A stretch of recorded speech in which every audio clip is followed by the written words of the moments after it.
त्रिदलं त्रिगुणाकारं त्रिनेत्रं च त्रिधायुधं त्रिजन्म पापसंहारम् एकबिल्वं शिवार्पणम् त्रिशाकै बिल्वपत्रैश्च अच्छिदै कोमलै शुभै तव पूजां करिष्यामि एकबिल्वं शिवार्पणम् कोटिकन्या महादानं तिलपर्वतकोटयः काञ्चनं क्षीरदानेन एकबिल्वं शिवार्पणम् काशीक्षेत्रनिवासं च कालभैरवदर्शनम् प्रयागे माधवं दृष्ट्वा एकबिल्वं शिवार्पणम् इन्दुवारे व्रतं स्थित्वा निराहारो महेश्वरः नक्तं हौष्यामि देवेश एकबिल्वं शिवार्पणम् रामलिङ्गप्रतिष्ठा च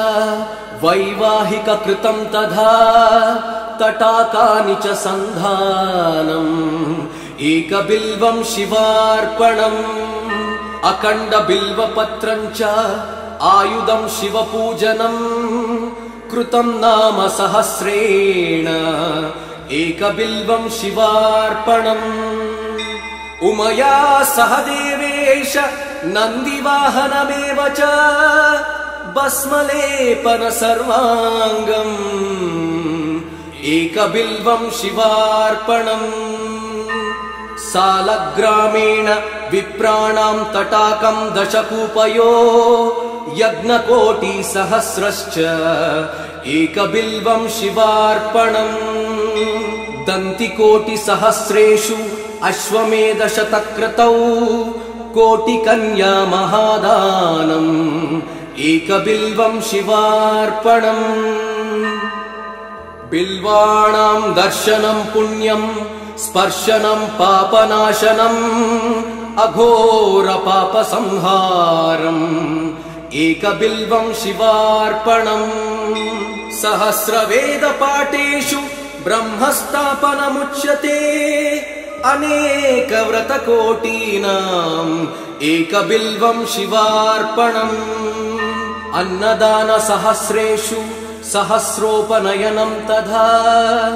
अनेकजन्मपापानि एकबिल्वं शिवार्पणम् बिल्वाष्टकमिदं पुण्यं यः पठेत् शिवसन्निधौ शिवलोकमवाप्नोति एकबिल्वं शिवार्पणम्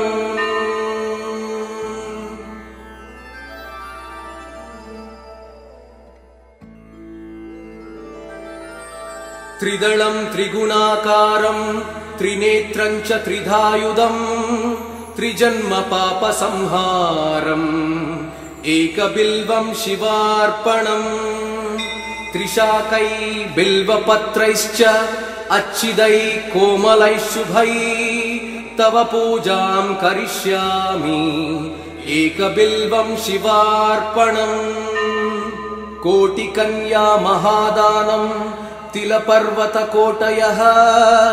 काञ्चनं क्षीरदानेन एकबिल्वं शिवार्पणम् काशीक्षेत्रनिवासं च कालभैरवदर्शनम् प्रयागे माधवं दृष्ट्वा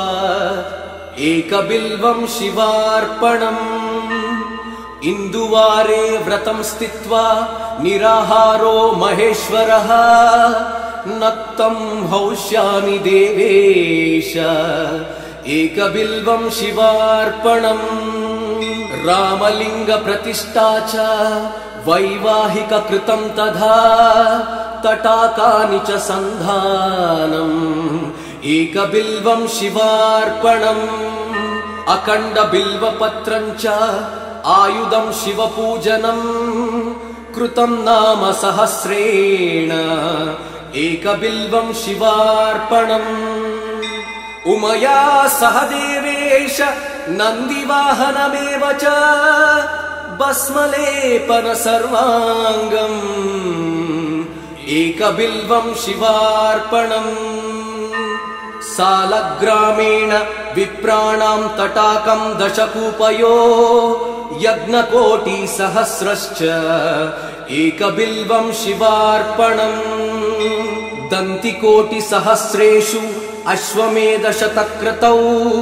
कोटिकन्या महादानम् एकबिल्वं शिवार्पणम् बिल्वाणां दर्शनं पुण्यं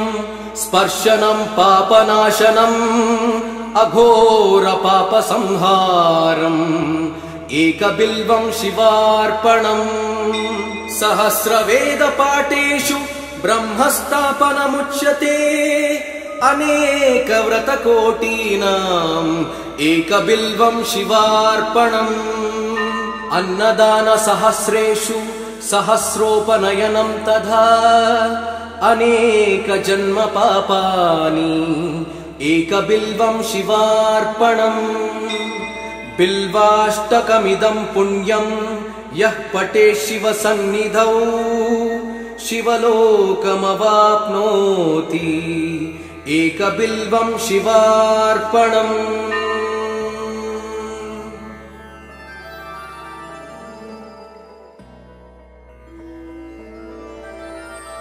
त्रिदलं त्रिगुणाकारं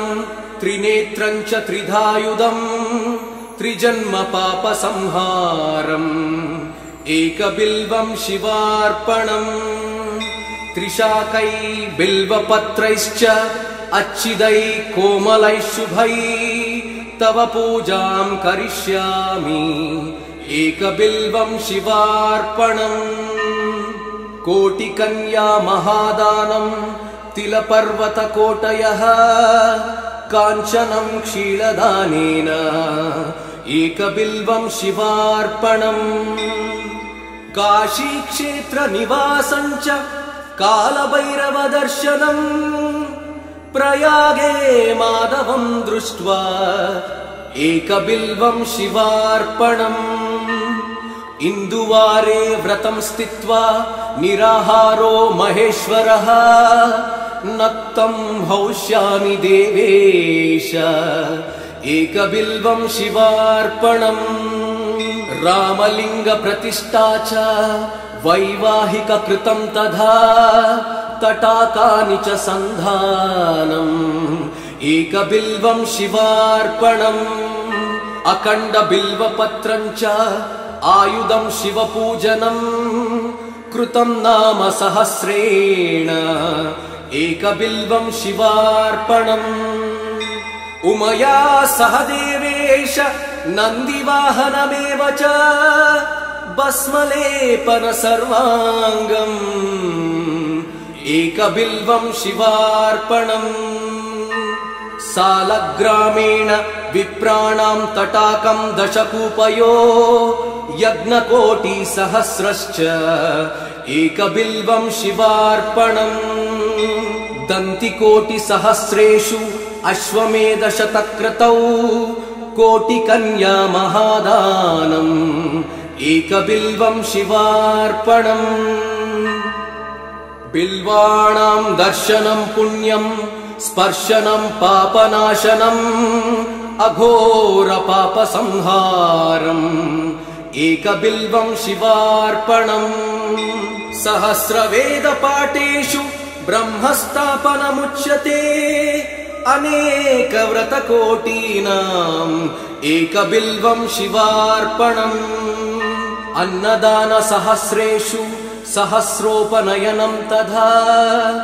अनेकजन्मपापानि एकबिल्वं शिवार्पणम्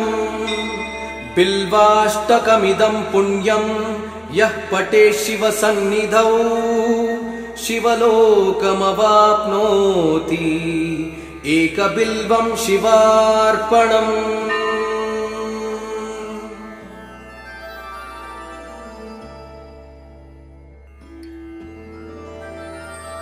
त्रिदलं त्रिगुणाकारं त्रिनेत्रं च त्रिधायुधम् त्रिजन्मपापसंहारम् एकबिल्वं शिवार्पणम् त्रिशाकै बिल्वपत्रैश्च अच्छिदै कोमलै शुभै तव पूजां करिष्यामि एकबिल्वं शिवार्पणम् कोटिकन्या महादानं तिलपर्वतकोटयः काञ्चनं क्षीरदानेन एकबिल्वं शिवार्पणम् काशीक्षेत्रनिवासं च कालभैरवदर्शनम् प्रयागे माधवं दृष्ट्वा एकबिल्वं शिवार्पणम् इन्दुवारे व्रतं स्थित्वा निराहारो महेश्वरः नक्तं हौष्यामि देवेश एकबिल्वं शिवार्पणम् रामलिङ्गप्रतिष्ठा च वैवाहिककृतं तथा तटाकानि च सन्धानम् एकबिल्वं शिवार्पणम् अखण्डबिल्वपत्रं च आयुधं शिवपूजनम् कृतं नाम सहस्रेण एकबिल्वं शिवार्पणम् उमया सह देवेश नन्दिवाहनमेव च भस्मलेपन सर्वाङ्गम् एकबिल्वं शिवार्पणम् सालग्रामेण विप्राणां तटाकं दशकूपयो यज्ञकोटिसहस्रश्च एकबिल्वं शिवार्पणम् दन्तिकोटिसहस्रेषु अश्वमेधशतक्रतौ कोटिकन्या महादानम् एकबिल्वं शिवार्पणम् बिल्वाणां दर्शनं पुण्यं स्पर्शनं पापनाशनम् अघोरपापसंहारम् एकबिल्वं शिवार्पणम् सहस्रवेदपाठेषु ब्रह्मस्थापनमुच्यते अनेकव्रतकोटीनाम् एकबिल्वं शिवार्पणम् अन्नदानसहस्रेषु सहस्रोपनयनं तथा अनेकजन्मपापानि एकबिल्वं शिवार्पणम् बिल्वाष्टकमिदं पुण्यं यः पठेत् शिवसन्निधौ शिवलोकमवाप्नोति एकबिल्वं शिवार्पणम्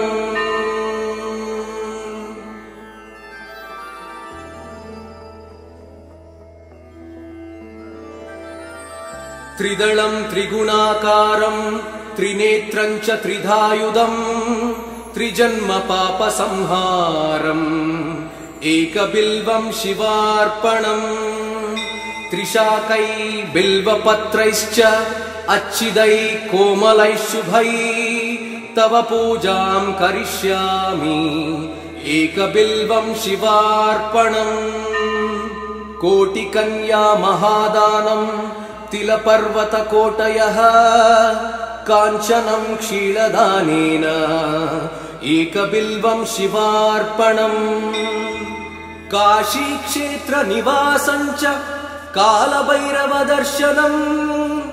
प्रयागे माधवं दृष्ट्वा एकबिल्वं शिवार्पणम् इन्दुवारे व्रतं स्थित्वा निराहारो महेश्वरः नक्तं हौष्यामि देवेश एकबिल्वं शिवार्पणम् रामलिङ्गप्रतिष्ठा च वैवाहिककृतं तथा तटाकानि च सन्धानम् एकबिल्वं शिवार्पणम् अखण्डबिल्वपत्रं च आयुधं शिवपूजनम् कृतं नाम सहस्रेण एकबिल्वं शिवार्पणम्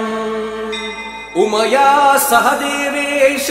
नन्दिवाहनमेव च भस्मलेपन सर्वाङ्गम् एकबिल्वं शिवार्पणम् सालग्रामेण विप्राणां तटाकं दशकूपयो यज्ञकोटिसहस्रश्च एकबिल्वं शिवार्पणम् दन्तिकोटिसहस्रेषु अश्वमेधशतक्रतौ कोटिकन्या महादानम् एकबिल्वं शिवार्पणम् बिल्वाणां दर्शनं पुण्यं स्पर्शनं पापनाशनम्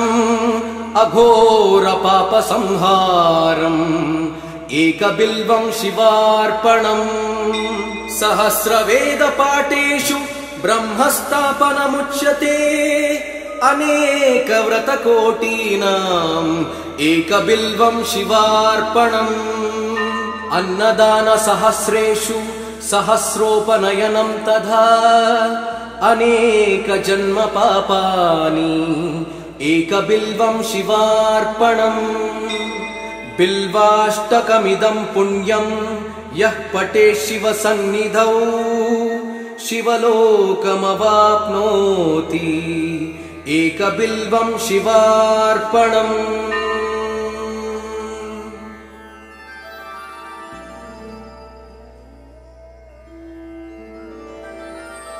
त्रिदलं त्रिगुणाकारं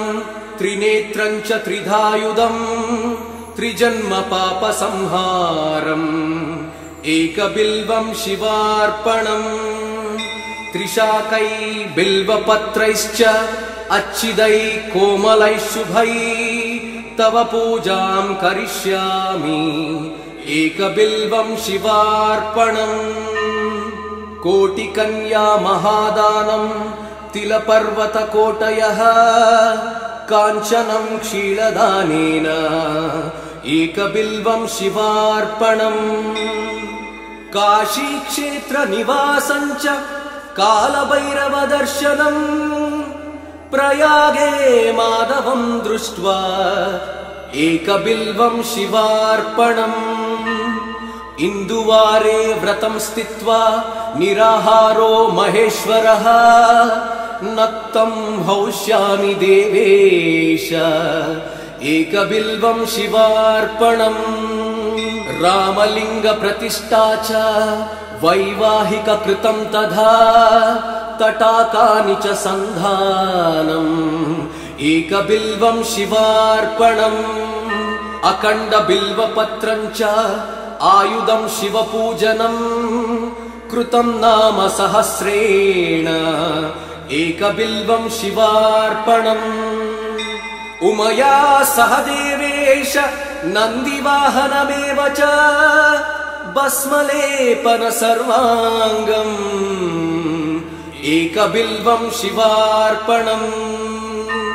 सालग्रामेण विप्राणां तटाकं दशकूपयो यज्ञकोटिसहस्रश्च एकबिल्वं शिवार्पणम् दन्तिकोटिसहस्रेषु अश्वमेधशतक्रतौ कोटिकन्या महादानम्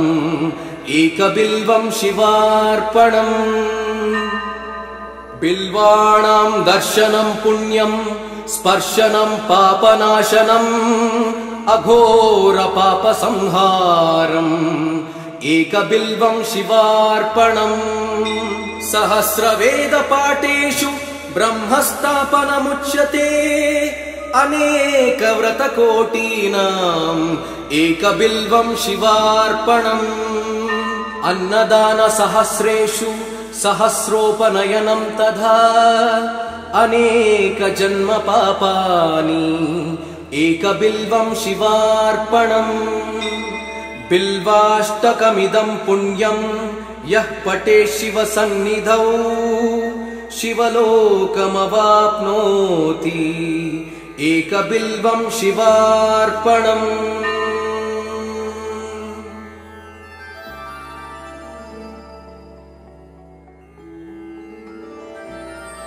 त्रिदलं त्रिगुणाकारं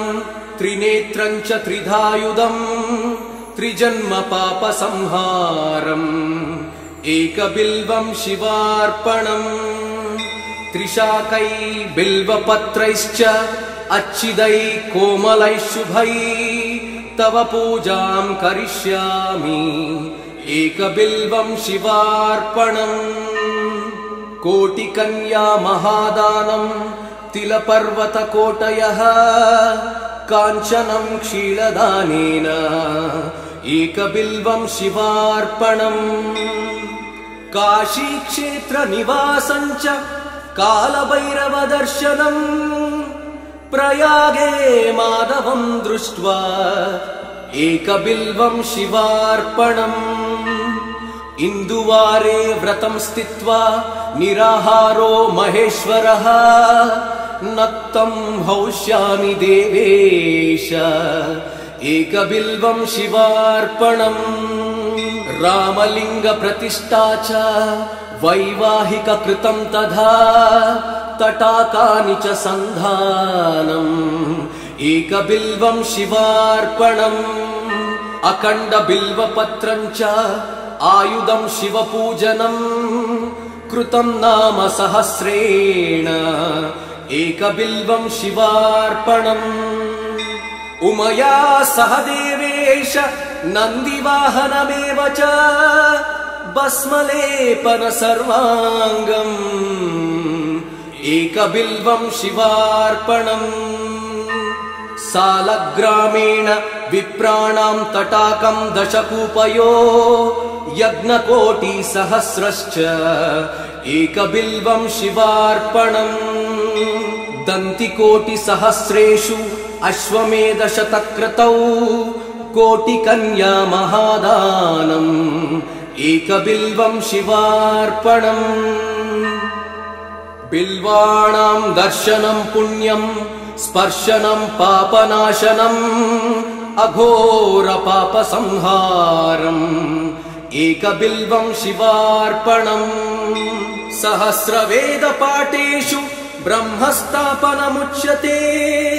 अनेकव्रतकोटीनाम् एकबिल्वं शिवार्पणम् अन्नदानसहस्रेषु सहस्रोपनयनं तथा अनेकजन्म पापानि एकबिल्वं शिवार्पणम् बिल्वाष्टकमिदं पुण्यं यः पठेत् शिवसन्निधौ शिवलोकमवाप्नोति एकबिल्वं शिवार्पणम्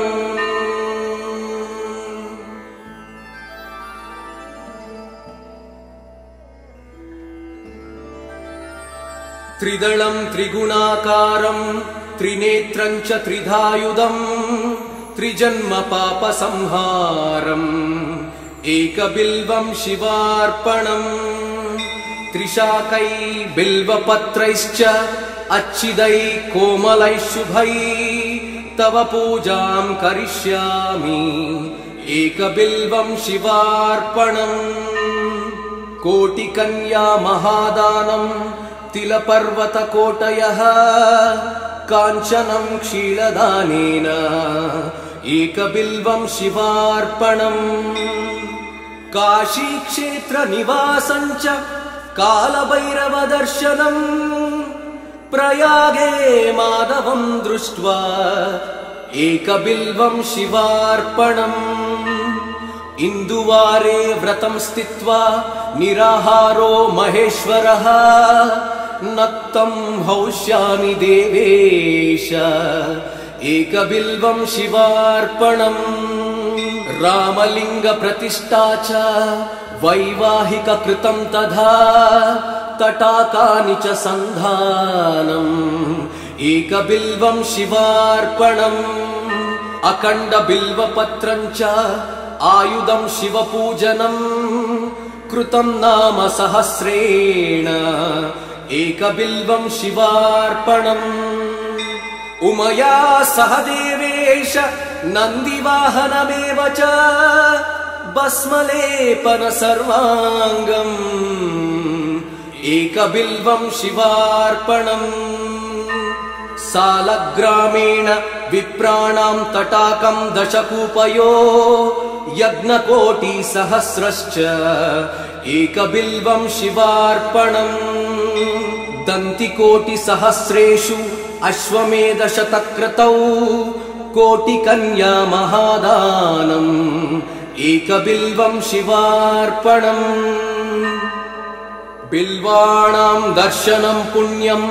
स्पर्शनं पापनाशनम् अघोरपापसंहारम् एकबिल्वं शिवार्पणम्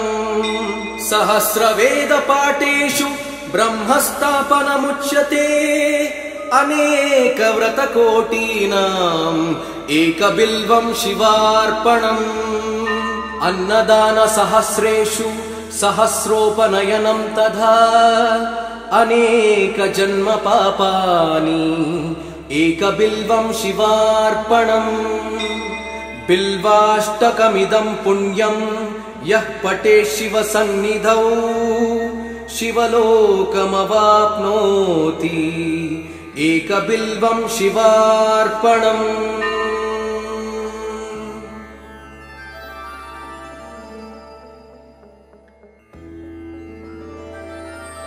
त्रिदलं त्रिगुणाकारं त्रिनेत्रं च त्रिधायुधं त्रिजन्मपापसंहारम् एकबिल्वं शिवार्पणम् त्रिशाकै बिल्वपत्रैश्च अच्छिदै कोमलै शुभै तव पूजां करिष्यामि एकबिल्वं शिवार्पणम् कोटिकन्या महादानं तिलपर्वतकोटयः काञ्चनं क्षीलदानेन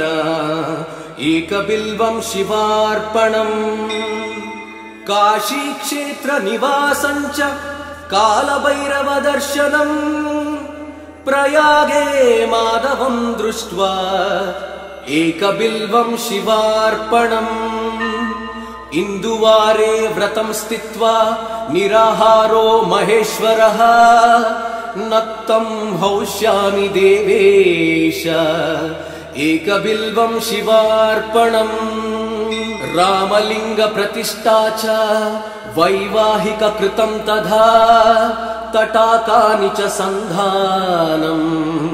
एकबिल्वं शिवार्पणम् अखण्डबिल्वपत्रं च आयुधं शिवपूजनम् कृतं नाम सहस्रेण एकबिल्वं शिवार्पणम् उमया सह देवेश नन्दिवाहनमेव च भस्मलेपन सर्वाङ्गम् एकबिल्वं शिवार्पणम् सालग्रामेण विप्राणां तटाकं दशकूपयो यज्ञकोटिसहस्रश्च एकबिल्वं शिवार्पणम् दन्तिकोटिसहस्रेषु अश्वमेधशतक्रतौ कोटिकन्या महादानम् एकबिल्वं शिवार्पणम् बिल्वाणां दर्शनं पुण्यं स्पर्शनं पापनाशनम् अघोरपापसंहारम् एकबिल्वं शिवार्पणम् सहस्रवेदपाठेषु ब्रह्मस्थापनमुच्यते अनेकव्रतकोटीनाम् एकबिल्वं शिवार्पणम् अन्नदानसहस्रेषु सहस्रोपनयनं तथा अनेकजन्मपापानि एकबिल्वं शिवार्पणम् बिल्वाष्टकमिदं पुण्यं यः पठेत् शिवसन्निधौ शिवलोकमवाप्नोति एकबिल्वं शिवार्पणम्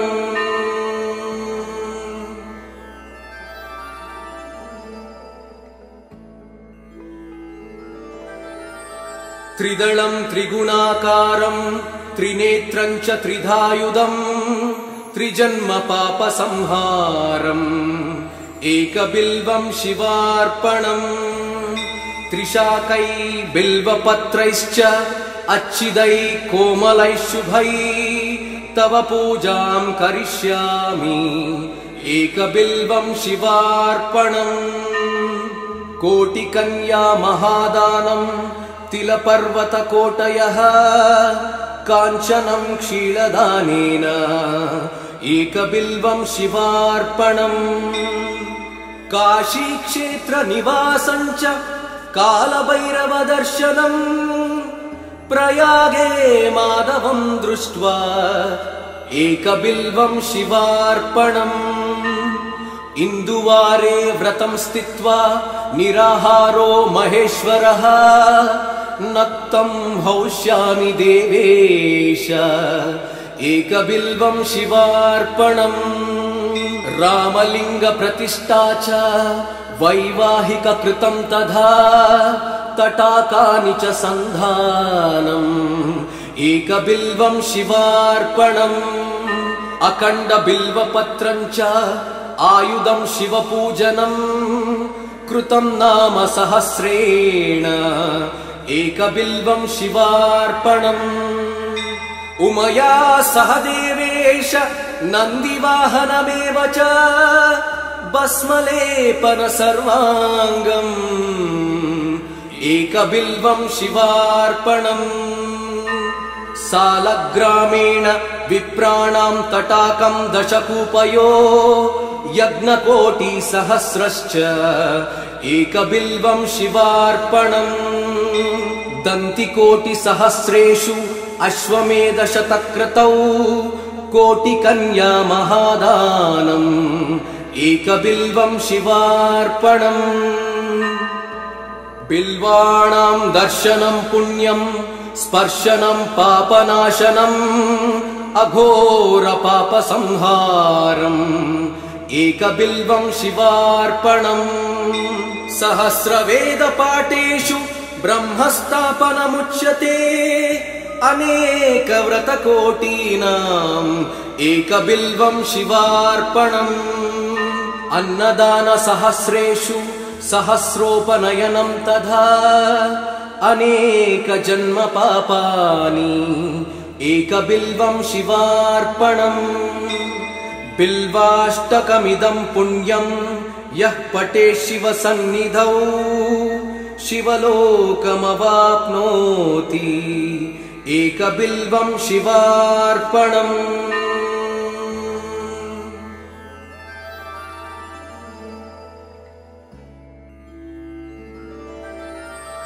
त्रिदलं त्रिगुणाकारं त्रिनेत्रं च त्रिधायुधम् त्रिजन्मपापसंहारम् एकबिल्वं शिवार्पणम् त्रिशाकै बिल्वपत्रैश्च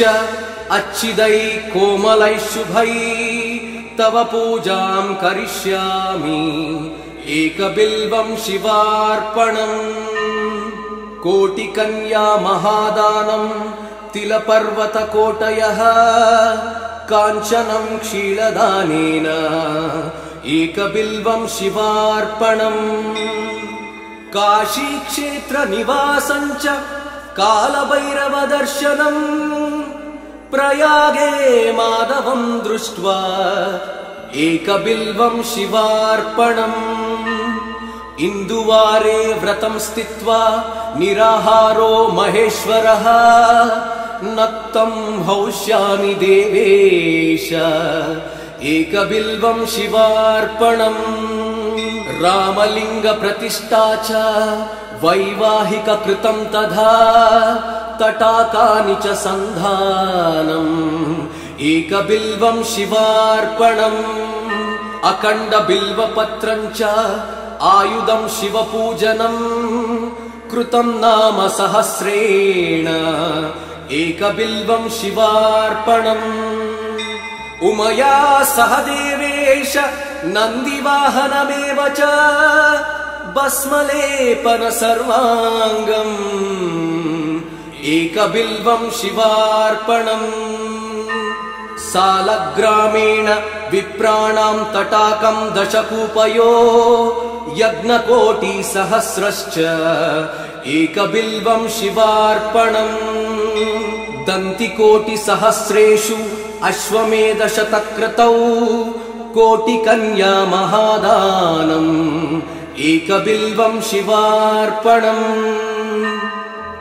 बिल्वाणां दर्शनं पुण्यं स्पर्शनं पापनाशनम् अघोरपापसंहारम् एकबिल्वं शिवार्पणम् सहस्रवेदपाठेषु ब्रह्मस्थापनमुच्यते अनेकव्रतकोटीनाम् एकबिल्वं शिवार्पणम् अन्नदानसहस्रेषु सहस्रोपनयनं तथा अनेकजन्मपापानि एकबिल्वं शिवार्पणम् बिल्वाष्टकमिदं पुण्यं यः पठेत् शिवसन्निधौ शिवलोकमवाप्नोति एकबिल्वं शिवार्पणम्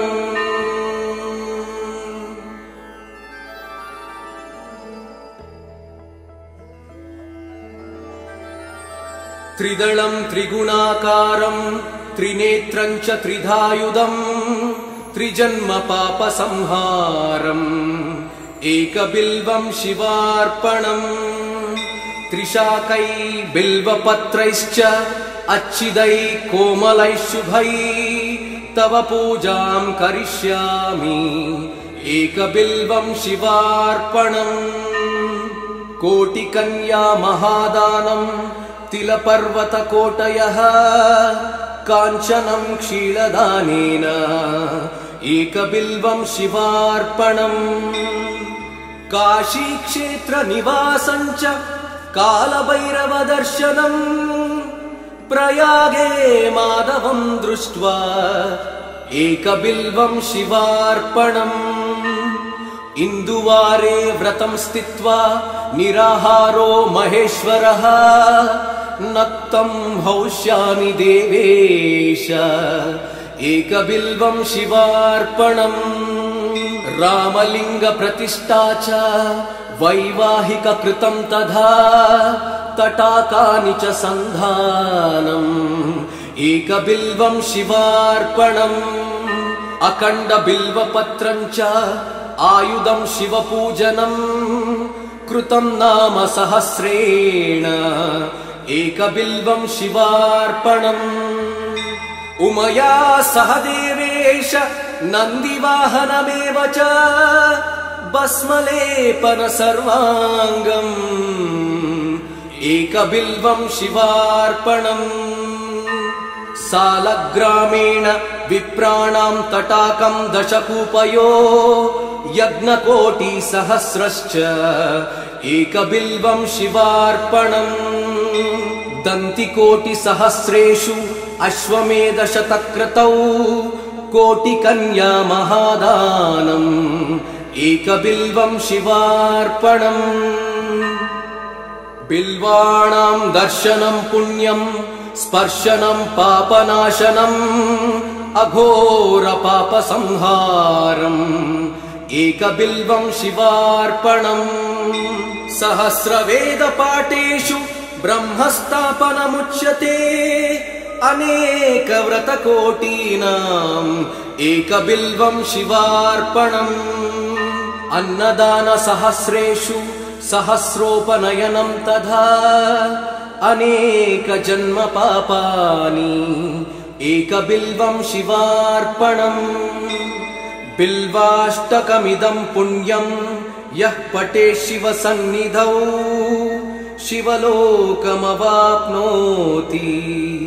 एकबिल्वं शिवार्पणम्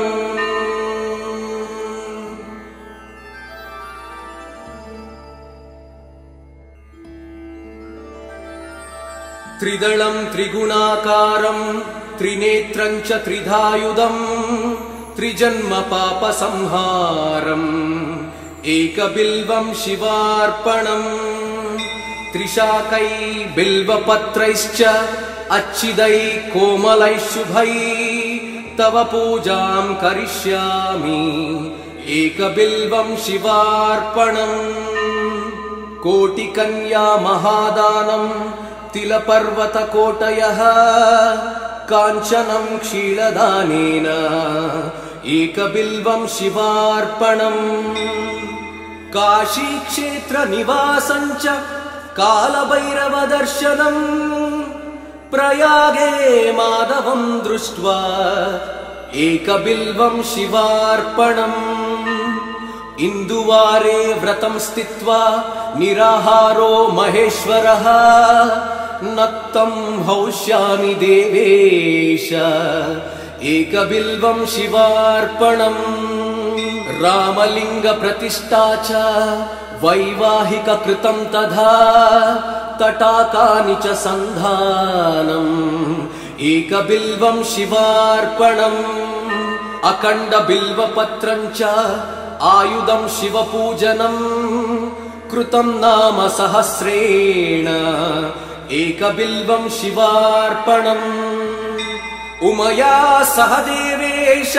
नन्दिवाहनमेव च भस्मलेपन सर्वाङ्गम् एकबिल्वं शिवार्पणम् सालग्रामेण विप्राणां तटाकं दशकूपयो यज्ञकोटिसहस्रश्च एकबिल्वं शिवार्पणम् दन्तिकोटिसहस्रेषु अश्वमेधशतक्रतौ कोटिकन्या महादानम् एकबिल्वं शिवार्पणम् बिल्वाणां दर्शनं पुण्यं स्पर्शनं पापनाशनम्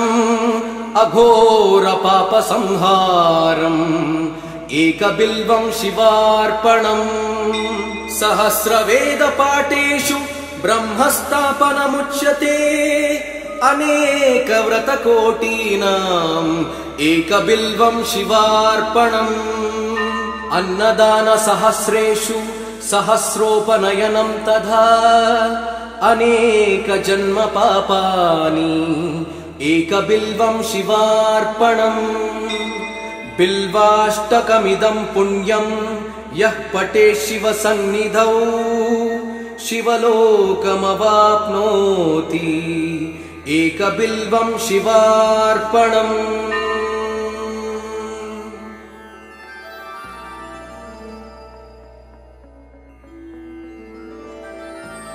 त्रिदलं त्रिगुणाकारं त्रिनेत्रं च त्रिधायुधं त्रिजन्म पापसंहारम् एकबिल्वं शिवार्पणम् त्रिशाकै बिल्वपत्रैश्च अच्छिदै कोमलै शुभै तव पूजां करिष्यामि एकबिल्वं शिवार्पणम् कोटिकन्या महादानं तिलपर्वतकोटयः काञ्चनं क्षीरदानेन एकबिल्वं शिवार्पणम् काशीक्षेत्रनिवासं च कालभैरवदर्शनम् प्रयागे माधवं दृष्ट्वा एकबिल्वं शिवार्पणम् इन्दुवारे व्रतं स्थित्वा निराहारो महेश्वरः नक्तं हौष्यामि देवेश एकबिल्वं शिवार्पणम् रामलिंग प्रतिष्ठा च वैवाहिक कृतं तथा तटाकानि च सन्धानम् एकबिल्वं शिवार्पणम् अखण्ड बिल्वपत्रं च आयुधं शिवपूजनम् कृतं नाम सहस्रेण एकबिल्वं शिवार्पणम् उमया सह देवेश नन्दिवाहनमेव च भस्मलेपन सर्वाङ्गम् एकबिल्वं शिवार्पणम् सालग्रामेण विप्राणां तटाकं दशकूपयो यज्ञकोटिसहस्रश्च एकबिल्वं शिवार्पणम् दन्तिकोटिसहस्रेषु अश्वमेधशतक्रतौ कोटिकन्या महादानम् एकबिल्वं शिवार्पणम् बिल्वाणां दर्शनं पुण्यं स्पर्शनं पापनाशनम् अघोर पापसंहारम् एकबिल्वं शिवार्पणम् सहस्रवेदपाठेषु ब्रह्मस्थापनमुच्यते अनेकव्रतकोटीनाम् एकबिल्वं शिवार्पणम् अन्नदानसहस्रेषु सहस्रोपनयनं तथा अनेकजन्म पापानि एकबिल्वं शिवार्पणम् बिल्वाष्टकमिदं पुण्यं यः पठेत् शिवसन्निधौ शिवलोकमवाप्नोति एकबिल्वं शिवार्पणम्।